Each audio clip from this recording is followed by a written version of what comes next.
ഞാൻ ഈ നമ്മുടെ ഇദ്ദേഹമില്ലേ പി.കെ.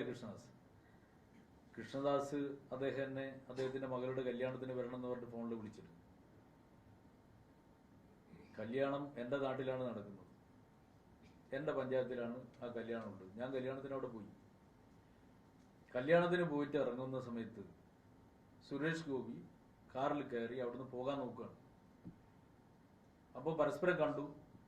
സുരേഷ് ഗോപി എന്ന് പറഞ്ഞാൽ രാജ്യസഭ അംഗമായിരിക്കുന്ന സമയത്ത് രാജ്യസഭയിൽ ഉണ്ടായിരുന്ന ആളാണ്. അതുകൊണ്ട് നല്ല പരിചയമുണ്ട്. ഡൽഹിയിലുള്ള സമയത്ത് പലപ്പോഴും പല കാര്യങ്ങളും സംസാരിക്കാറുണ്ടായിരുന്നു. അദ്ദേഹം വിഷ് ചെയ്തു, ഞാനും വിഷ് ചെയ്തു. അപ്പോൾ വിഷ് ചെയ്തപ്പോൾ ഞാൻ അടുത്ത് പോയി ഒന്ന് കൈ കൊടുത്തു. അദ്ദേഹത്തോട് ഞാനൊരു കമന്റ് പറഞ്ഞു, ഒന്നുമില്ല, എൻ്റെ നാടാണ്, ഇതെൻ്റെ നാടാണ്. അപ്പോൾ അദ്ദേഹം പറയാണ് എൻ്റെ ഈ നാടാണ്, ഞാനിങ്ങ് എടുക്കാൻ പോവാണ്. യഥാർത്ഥത്തിൽ ഞാൻ ആ സമയത്ത് മനസ്സിൽ വിചാരിച്ചതാണ്,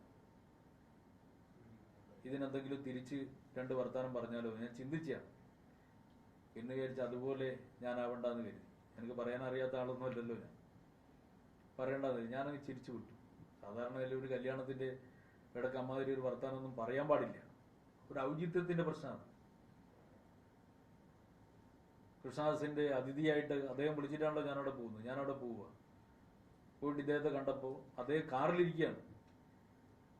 കാറിൽ കയറി പോകാൻ നോക്കുമ്പോൾ വേണമെങ്കിൽ കൈകൊണ്ട് ഒരു ടാറ്റ പറഞ്ഞിട്ട് എനിക്കും അങ്ങ് ഇറങ്ങാം. പക്ഷെ ഞാൻ പോയിട്ട് അടുത്ത് പോയിട്ട് അദ്ദേഹത്തെ വിഷ് ചെയ്തു. അപ്പോൾ വിഷ് ചെയ്തപ്പോൾ അദ്ദേഹം അങ്ങനെ ഒരു വാക്ക് പറയേണ്ട കാര്യം ഉണ്ടായിട്ടില്ല. വേണമെങ്കിൽ എനിക്ക് പറയാം, താൻ പൊക്കിയാലൊന്നും ഈ നാട് പൊങ്ങൂല എന്ന് വേണമെങ്കിൽ എനിക്ക് പറയാം. പക്ഷെ എൻ്റെ ഔചിത്യം കൊണ്ട് ഞാനൊന്നും പറഞ്ഞില്ല. ഇതാണ് യഥാർത്ഥത്തിൽ ഉണ്ടായ സംഭവം.